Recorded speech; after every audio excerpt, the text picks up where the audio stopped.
रोहित शर्मा स्वतः स्टेजवरून खाली आला. त्याने आपल्या आई वडिलांना हाताला धरून स्टेजवर आणलं. सोबत पत्नी रितिका होती. त्यानंतर आपल्या पतीच्या नावाचं स्टँड पाहून रितिकाच्याही डोळ्यात पाणी आलेलं दिसलं. हळूच तिने ते पुसलं देखील. वानखेडेवर घडलेले हे 2 क्षण रोहित शर्मासाठी खास ठरलेत. पहा वानखेडे स्टेडियमवर नेमकं काय घडलं.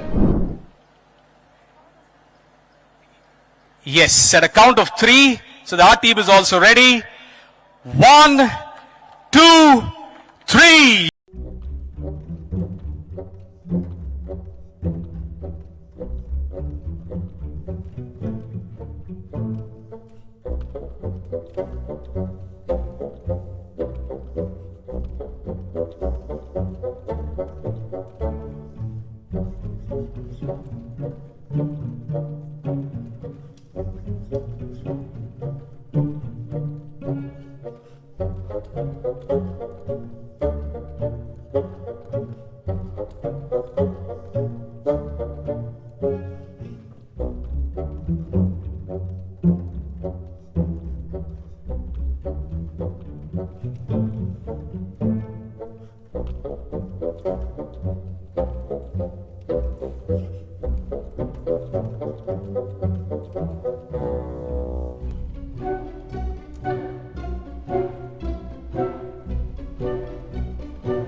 Moment, what a start, and now a stand being named after Rohit Sharma at the iconic Wankhede Stadium.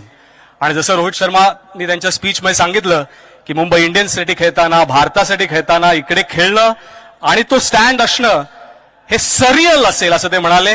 But Rohit, I would like to add to that, imagine a fast bowler bowling from here from the pavilion end and you hitting 1-6 there at the deep mid wicket area at the Rohit Sharma stand and Mr. Ravi Shastri on commentary. That will be a fantastic Mumbai connection and the Wankhede Stadium connection. Can we have a big round of applause for all the stands that have been unveiled here? The Sharad Pawar stand, the Ajit Wadekar stand, the MCA office lounge in memory of Shri Amol Kale and the Rohit Sharma stand. We are at the Wankhede Stadium. Can we have a bigger round of applause, ladies and gentlemen? Yes, that is what the Wankhede Stadium is known for. Yes, त्यानंतर मी विनंती करतो महाराष्ट्राचे माननीय मुख्यमंत्री श्री देवेंद्रजी फडणवीस यांना की त्यांनी आपलं मनोगत व्यक्त करावं.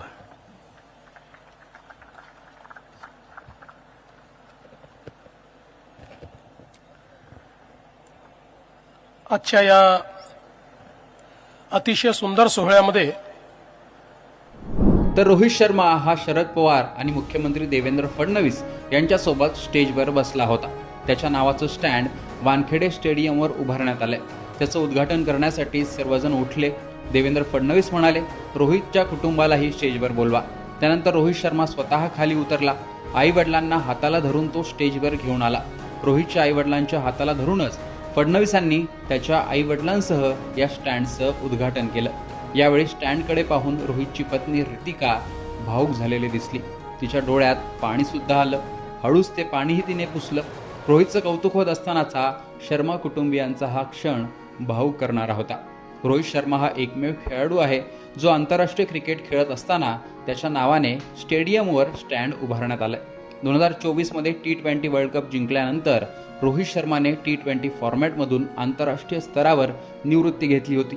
आता IPL सुरू असतानाच अचानक त्याने कसोटी क्रिकेटमधूनही निवृत्तीची घोषणा केली आहे. आता तो भारतासाठी फक्त एकदिवसीय सामने खेळताना दिसेल. तो 2027 मध्ये होणाऱ्या वर्ल्ड कपपर्यंत खेळतो का की त्याआधीच एकदिवसीय क्रिकेटमधूनही निवृत्त होतं याकडे चाहत्यांचं लक्ष लागलेलं आहे. मात्र त्याच्या चाहत्यांची हीच इच्छा आहे की त्याने 2027चा वन डे वर्ल्ड कप खेळावा आणि त्याच्या कॅप्टन्सीमध्येच भारताने तो वन डे वर्ल्ड कप जिंकावा सुद्धा अशीच चाहत्यांची इच्छा आहे. कारण की रोहित शर्माने T20 वर्ल्ड कप जिंकलाय. रोहित शर्माने चॅम्पियन ट्रॉफी जिंकली आहे. त्यामुळे रोहित शर्माकडे वन डे वर्ल्ड कपही असावा असंच त्याच्या चाहत्यांना वाटतंय. आता तो खेळतो का ते पाहणं महत्त्वाचं असणार आहे. पण वानखेडे स्टेडियमवर रोहितच्या नावाने स्टँड उभारलं गेलं याविषयी तुमचं मत कमेंट बॉक्समध्ये सांगा. लोकमतचं यूट्यूब चॅनल सबस्क्राईब केलं नसेल तर आठवणीने सबस्क्राईब करा.